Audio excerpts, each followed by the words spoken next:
Buenas, ¿cómo están? Buenas noches a todos. Quería esta noche compartirles una canción que vengo escuchando hace un par de días. Se llama Cuerdas de Amor, de Julio Melgar. Hace poco esta persona falleció de cáncer y él cuenta en esta canción que en uno de los recitales en los que cantó, que esa canción él la escribió antes de estar enfermo, y contaba él cómo la misma canción le fue de ayuda, ¿no? para lo que él vivió. Por ahí nosotros, quizá en otra realidad o cercana a eso, en la cuarentena y tantas cosas que van pasando, por ahí hay mucha gente que la está pasando mal realmente, y bueno, espero que la canción les guste y les sea de bendición también.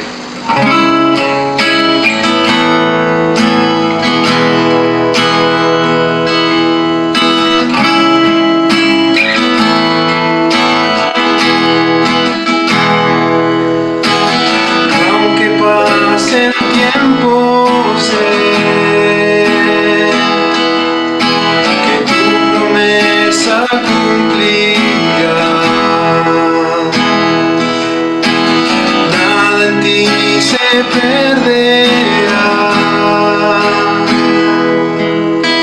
me haces mi seguridad,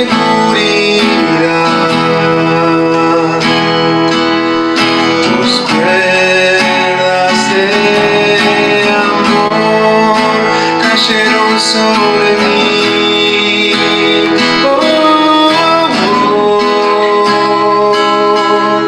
Tus cuerdas de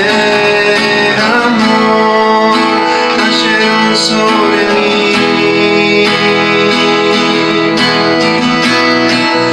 Es tu amor que me sostiene, el que me levanta, el que me da paz, me da seguridad. Es tu amor que me sostiene, el que me levanta, el que me da paz, seguridad de lo que vendrá. Tú tienes el control, nunca pierdes el control.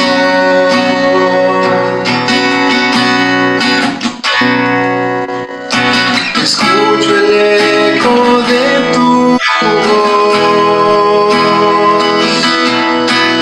resonando en mi interior.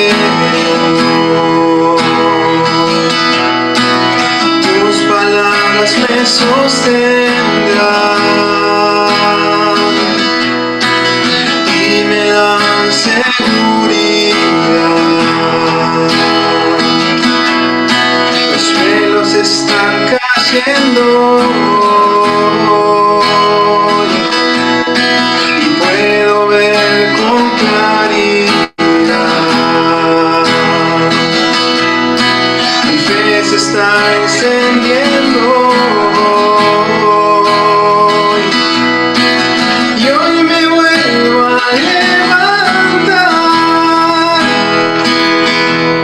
Tus cuerdas de amor cayeron sobre mí.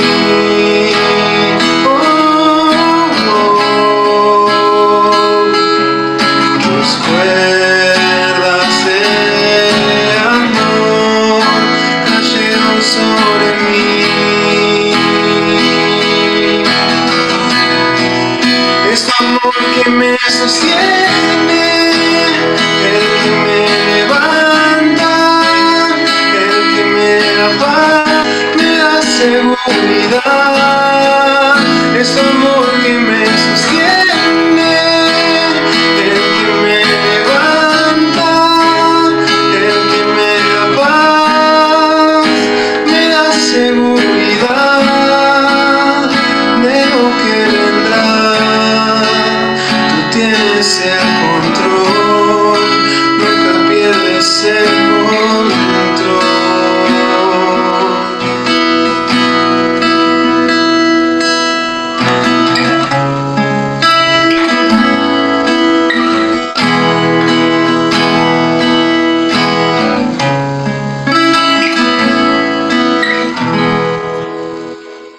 Oramos, hermanos, para continuar con la reunión. Padre nuestro que estás en el cielo, te damos gracias, Padre, porque una vez más podemos reunirnos por este medio, en este momento, en esta circunstancia en la que estamos, podemos disfrutar de tu palabra, de la comunión, de vernos, de encontrarnos. Gracias, Señor, por todo lo que nos das, por tus bendiciones, porque podemos disfrutar de dados. Sabemos que estamos bien, Señor, que nuestros hermanos de la iglesia se encuentran bien. Eso, Señor, nos alienta y queremos rogarte que nos sigas cuidando y bendiciendo como lo has hecho hasta ahora. Señor, también agradecerte por la reunión de ayer, que motiva mucho ver hermanos de otras congregaciones, y pedirte especialmente por esta reunión, Señor, para que nos hables al corazón de cada uno, y siga, Señor, preparando nuestras vidas, y queremos pedirte que nos utilices en tu voluntad para lo que tú necesitas. Bendícenos, Señor, háblanos por tu palabra. Te damos gracias por las canciones, por todas las cosas que podemos disfrutar del Evangelio, y especialmente por la comunión, porque sabemos que los hermanos están presentes y que podemos contar entre nosotros, Señor, porque tú nos has redimido y nos has hecho un pueblo. Bendícenos, Señor, lo pedimos en el nombre del Señor Jesús. Amén. Para leer un par de escrituras, el primero en el Evangelio de Juan, capítulo 19.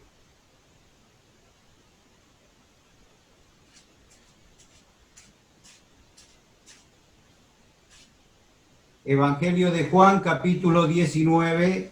Ahí tengo la galería completa. No sé si después el que maneja la plataforma pone la imagen o sigue así. Eso no lo decido yo. Ahí está. ¿Vamos bien? Capítulo 19, versículo 31. Entonces los judíos, por cuanto era la preparación de la Pascua, a fin de que los cuerpos no quedasen en la cruz en el día de reposo, pues aquel día de reposo era de gran solemnidad, rogaron a Pilato que se les quebrasen las piernas y fuesen quitados de allí. Vinieron pues los soldados y quebraron las piernas al primero y asimismo al otro que había sido crucificado con él. Mas cuando llegaron a Jesús, como le vieron ya muerto, no le quebraron las piernas. Pero uno de los soldados le abrió el costado con una lanza, y al instante salió sangre y agua.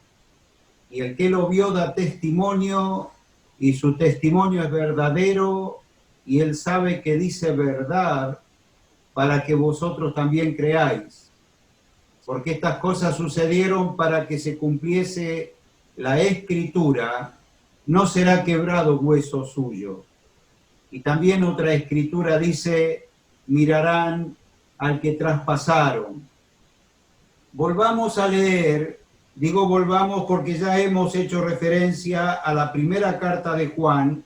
El que no sabe buscar, escuche, tal vez haya buscado la primera cita y le cueste encontrar la otra, puede quedarse allí. Primera carta de Juan, capítulo 5. Desde el verso 9, esta referencia la hemos leído ya en un par de oportunidades, cuando me tocó hablar a mí, porque vamos a hacer un breve resumen de algunas cosas que hemos visto en el libro de los Hebreos, el capítulo 11,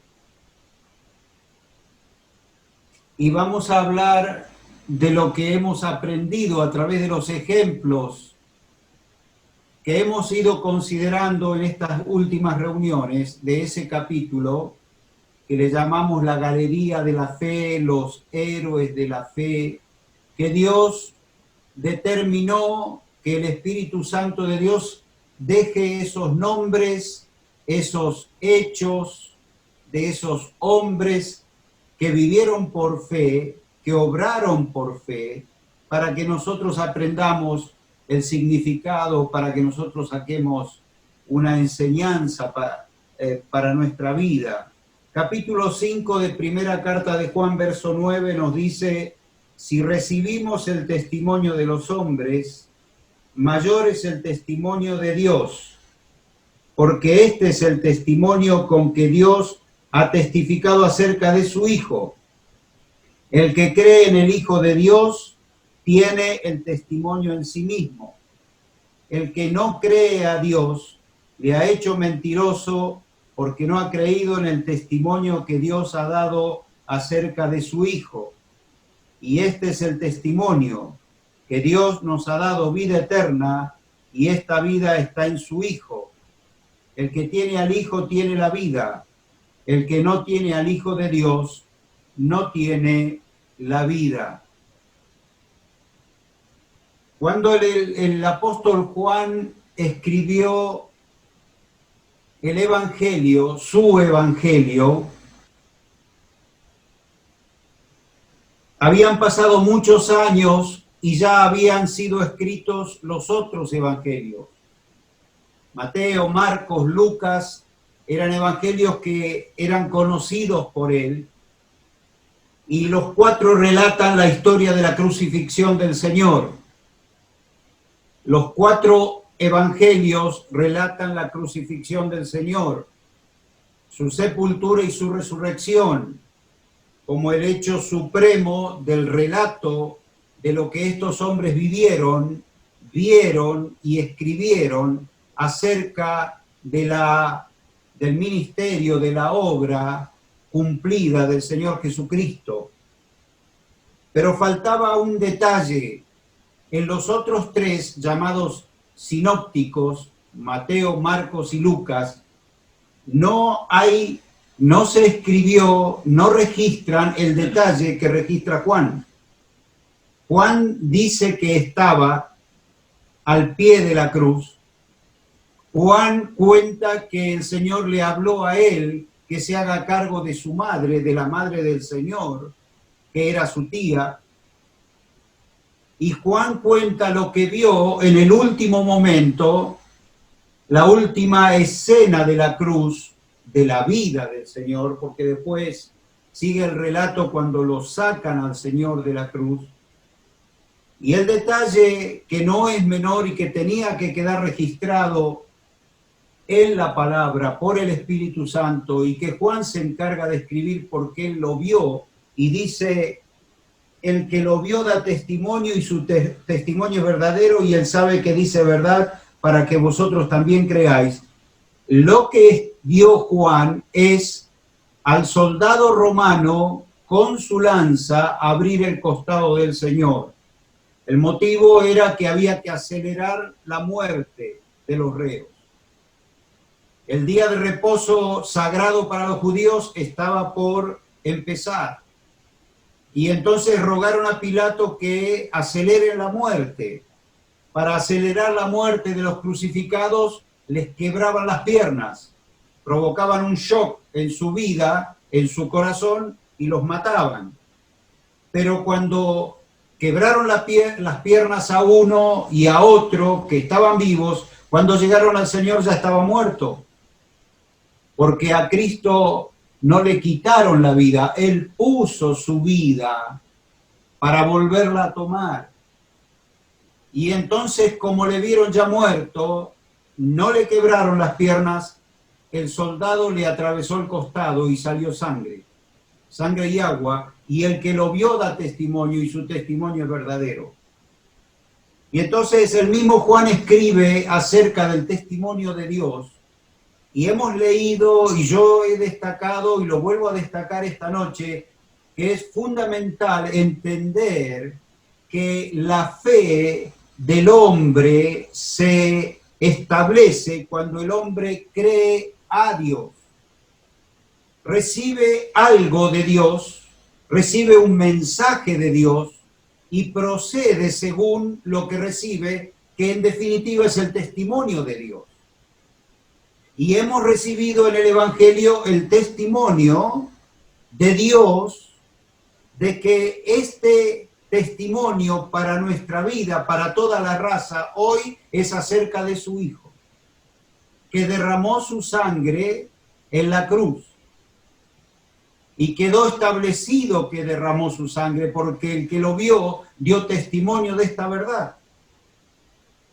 Y quedó establecido para que el testimonio de Dios en el Evangelio sea acerca de su Hijo, que el que tiene al Hijo tiene la vida, y el que no tiene al Hijo de Dios no tiene la vida.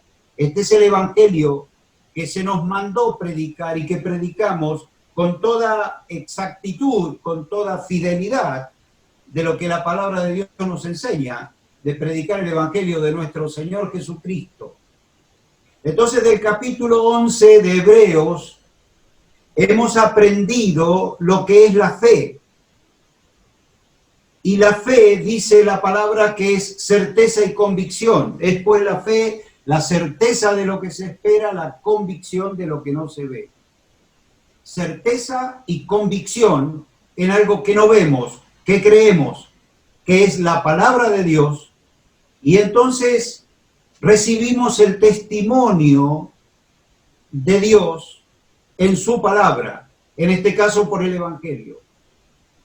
Voy a mencionar 3 ejemplos de Hebreos 11 que ya hemos leído, que ya hemos considerado, para que se nos haga más luz en esto que estoy diciendo.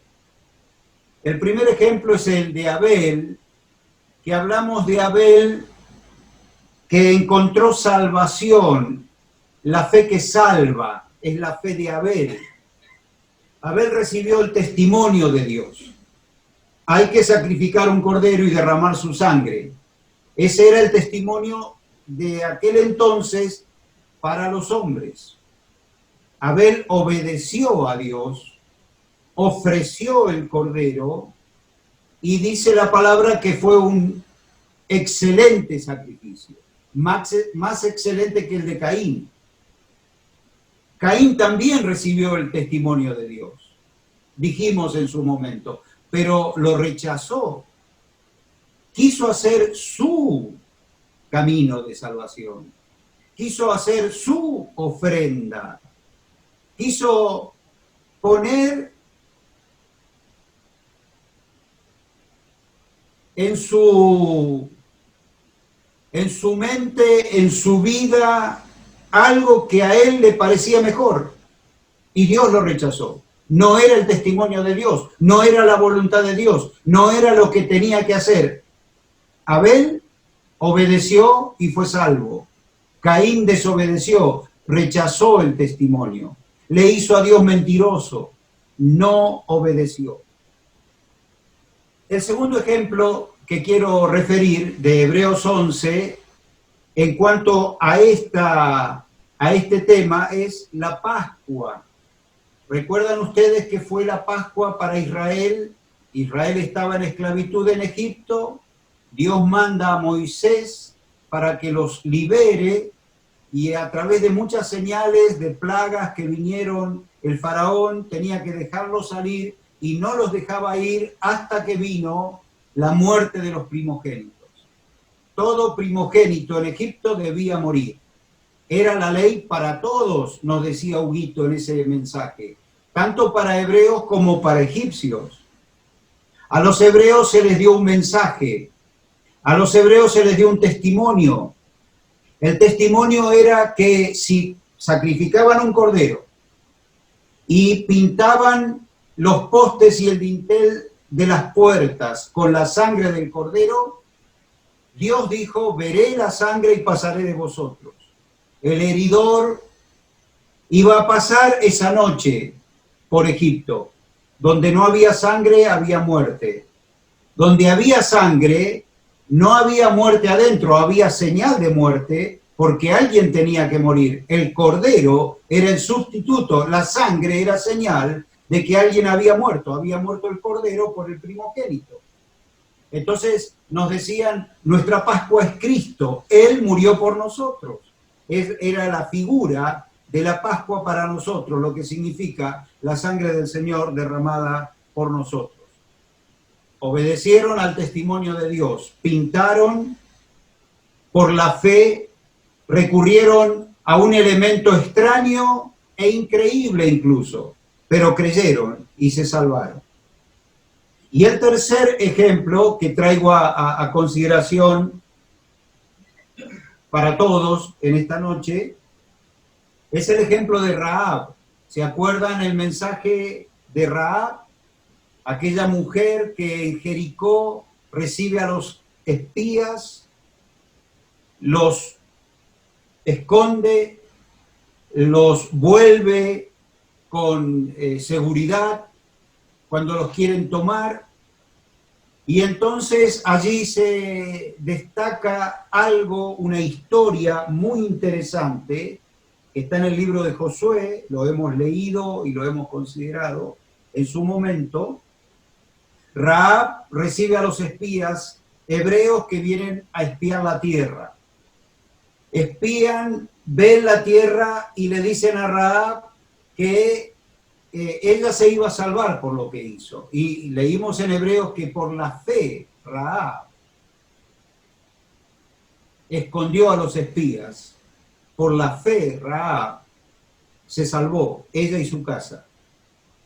Pero lo llamativo, lo decorativo, lo que llama la atención en la historia de Rahab, que descolgó a los espías desde la ventana de su casa que estaba sobre el muro de Jericó, y los descolgó por un cordón rojo, un cordón de grana, dice la palabra, y que tenía que dejar el cordón colgado sobre el muro desde la ventana de su casa como señal de esa palabra dada por Dios a Rahab y de la fe de Rahab en Dios y en la palabra que Dios le había mandado por los espías. Aquí hay algo interesante en el hilo de comunión de las tres cosas, que es el color rojo, en la sangre del cordero de Abel, la sangre del cordero de la Pascua y el color rojo del cordel de grana que colgó de la ventana Rahab. Es interesante que Rahab vivía en una tierra de idolatría, de paganismo, donde se hacían sacrificios paganos. No podía haber sangre porque hubiesen sido sacrificios paganos, idolátricos. La señal era el cordón de grana. Ahora, en Romanos capítulo 1 nos dice la palabra, se los voy a referir, textos de la palabra, que Dios estableció que el justo vivirá por fe. Romanos capítulo 5 dice, justificados pues por la fe, tenemos paz para con Dios. El justo va a vivir por fe, somos justificados por la fe, Dios nos puede perdonar por la fe. En Efesios capítulo 2, verso 8, lo hemos leído varias veces, que somos salvos por medio de la fe, por la gracia de Dios, no por obras, para que nadie se gloríe. En la primera carta de Pedro, capítulo 1, verso 19, dice que fuimos rescatados de una vana manera de vivir, no con cosas corruptibles como oro o plata, sino con la sangre preciosa de Cristo, como la de un cordero sin mancha y sin contaminación. La sangre preciosa de Cristo es el rescate para el creyente, para nuestras vidas. Por la fe, salvos, vivir por la fe, justificados por la fe, la sangre de Cristo es el precio, fue derramada, y en la primera carta de Juan nos dice que la sangre de Jesucristo, su Hijo, nos limpia de todo pecado. Entonces, la pregunta para todos los que escuchamos esta noche el mensaje es si todos hemos aplicado a nuestra vida por la fe la virtud de la sangre preciosa de Cristo derramada en la cruz por nosotros.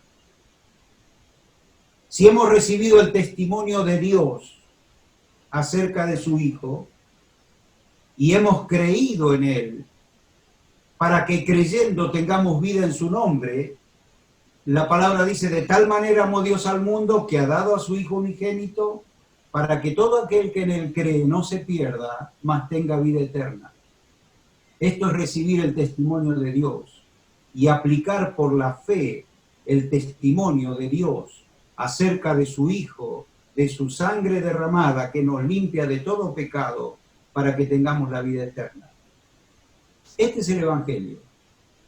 Este Evangelio que todos los que están escuchando hemos escuchado y hemos escuchado tantas veces, y volvemos a la cruz, al evento glorioso y magnífico que relata Juan, cuando el soldado abrió el costado del Señor y salió sangre de su costado.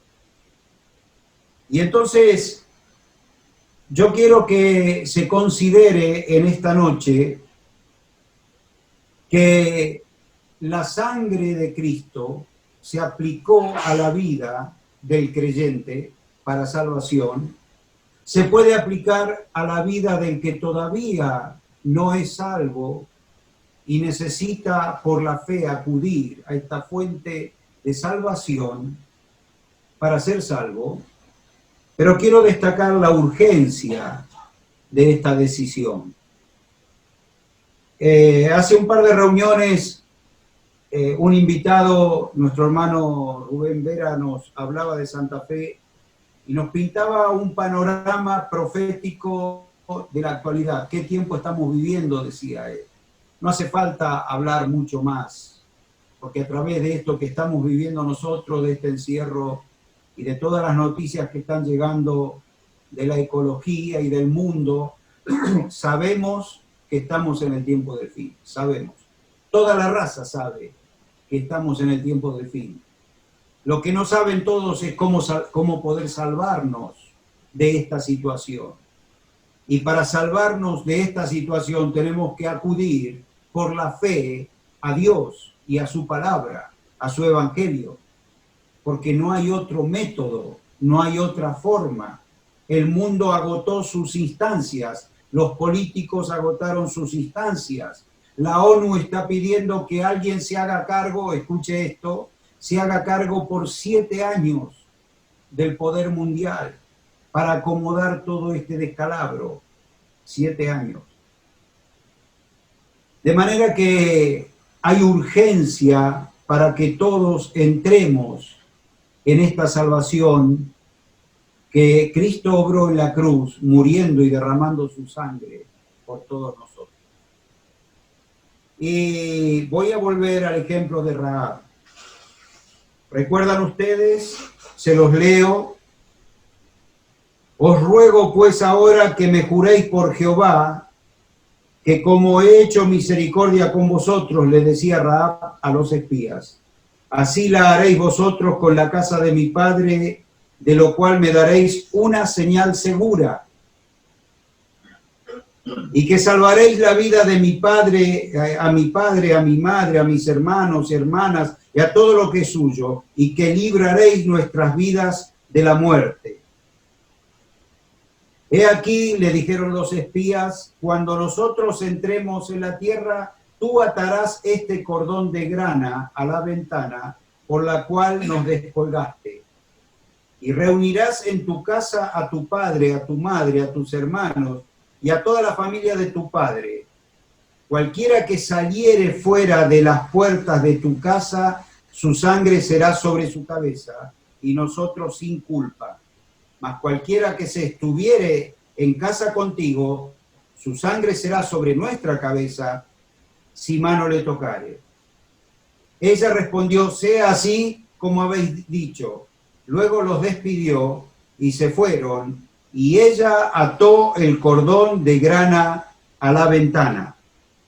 Cuando leemos el relato de cómo cayeron los muros de Jericó, dice el capítulo 6 de Josué, ahora Jericó estaba cerrada, bien cerrada, a causa de los hijos de Israel. Nadie entraba ni salía. Mas Jehová dijo a Josué, mira, yo he entregado en tu mano a Jericó y a su rey, con sus varones de guerra. Rodearéis pues la ciudad, todos los hombres de guerra, yendo alrededor de la ciudad una vez, y esto haréis durante 6 días. Y 7 sacerdotes llevarán 7 bocinas de cuernos de carnero delante del arca, y al 7º día daréis 7 vueltas a la ciudad, y los sacerdotes tocarán las bocinas. Y cuando toquen prolongadamente el cuerno de carnero, así que oigáis el sonido de la bocina, todo el pueblo gritará a gran voz, y el muro de la ciudad caerá. Entonces subirá el pueblo, cada uno derecho hacia adelante. Quisiera que imaginemos la escena. Vienen los espías, a Rahab le dicen: cuelga este cordón de grana de la ventana, y esta es la señal de que se va a salvar toda tu casa, los que estén dentro de tu casa. Se fueron los espías. Los hebreos cruzan el río Jordán y acampan cerca de Jericó. Y Rahab estaba diciéndole a su padre, a su madre, a sus hermanos, a sus parientes, lo que le habían dicho los espías. Vengan a mi casa, entren a mi casa y nos salvamos. ¿Cuántos le creyeron a Rahab? ¿Cuántos entraron en la casa de Rahab? Por el relato fueron varios parientes. Pero ¿en qué momento entró el último pariente a la casa de Rahab? Un día viene el ejército, los guerreros de Israel, y rodean Jericó, se van. Otro día rodean los muros de Jericó y se van. Tercero, cuarto, quinto, sexto día, los que estaban adentro miraban, los que estaban afuera actuaban, pero los que estaban adentro no entendían nada, no sabían qué iba a pasar. El 7º día empiezan temprano a dar una vuelta y no se fueron. 2 vueltas, tampoco se fueron. 3, 4, 5, 6. Y habría algunos de los familiares que dudaban. Y había algunos de los familiares que no entraron, que se habían quedado en sus casas.